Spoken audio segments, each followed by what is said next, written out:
یو طالب په لاره باندې روان دی، طالب بو سره دی، طالبان خو نه پروا جنت او نه پروا دوزخ، بیغمه خلق دی. یو جنټلمینو هغه واده له روانو، ښځه ورسره وه، ښځې برقع چولې ده او سینډل منډل یې چولې دي او ځان یې برش کړی پالش کړی دی او لپسټک یې مفسټک یې مږلې دي او جنټلمین هم بوټان موټان یې چولې دي او چشمې مشمې یې چولې دي او کوټ پتلون یې چولې دي او ښځې سره روان دی. په لاره ځي، دا طالب خیال نو چې ته په ډنډ کې خپه کېښوده چې چړق شوې، هغه اوبه د هغه جنټلمین په هغه محترم ور پرېوت، د هغې کېړی جرابې جامې څښاش.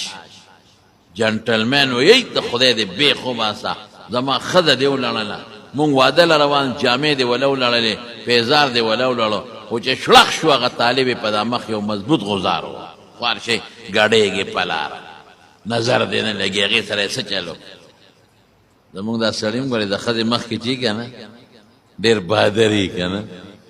دا برېت یې داسې جغی جغا، دې برېت یې داسې نیغ نیولي، خو چې ښځه ورته داسې وګوري وي ها نو برېت بیا لاندې شي، برېت بیا نوم ته ورسي، نوم ته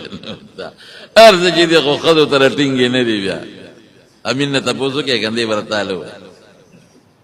په مونږ دلته بهادر یې مینه داسې او داسې او داسې، او کور کې الما لیدلې دلته کې داسې سر یې ښکته کړي او داسې دوک ولاړ. بشیر جانه تا دال کور نه دی لیدلی؟ ما لیدلی دی ښه، او دې دوک ولاړې دوک.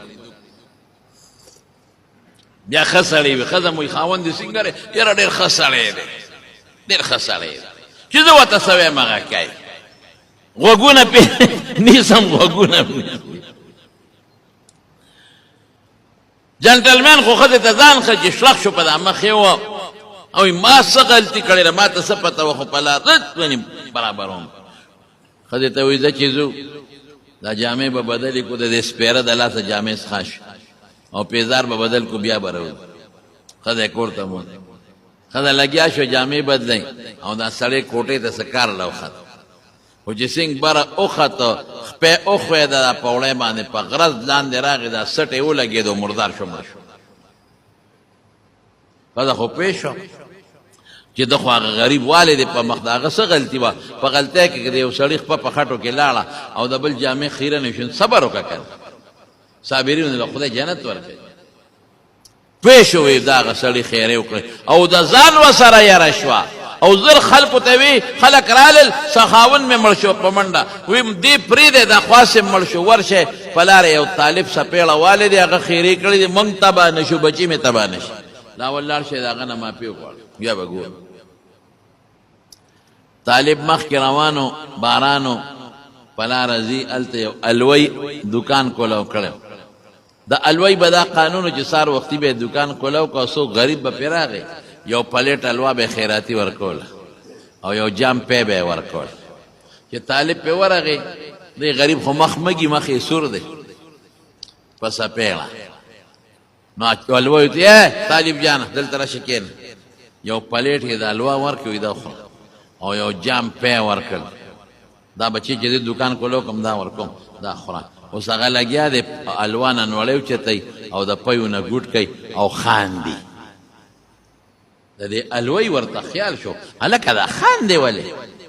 ما حلوا درکړو پې ته ما پورې خاندې، وی نه تا پورې نه خاندمه، وی ولې خاندې، ویسې د خدای دې خدایه ته خاندم، وی د خدای خدایه کې څه دي، نو یو خوا څپېړې را کوي او بل خوا الواګانې را کوي. هلته یې سړي پړه کې ور واچوله، نو خو مضبوطه څپېړه یې را کړه او دلته ښه مزېدار پی دي او ګوټ ته کومه ګرم او ګرمه الوا ده. دی کې هغه دا سړي هغه نوکران راتلل، هغه کور والا دی یې ولیدی لکه طالب جانه، هغه سړي ته ووالې په څپېړه، وی خو دې مړ که که نه، ما کوم ځای وجلی دا پکې بله 300 دو،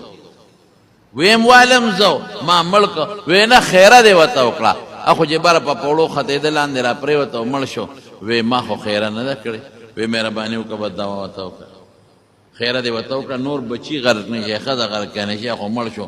او تسوي طالب جان وی ما وته خیره نه ده کړې خو هغه ماله سپېړه راکړه الله په ما خفه شو هغه له سپېړه ورکړه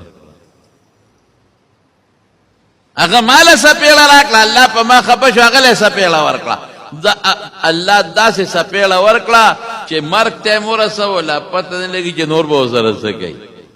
او هغه ماله سپېړه راکړه نو زه یې لواله راورسولم او پیوله یې راورسولم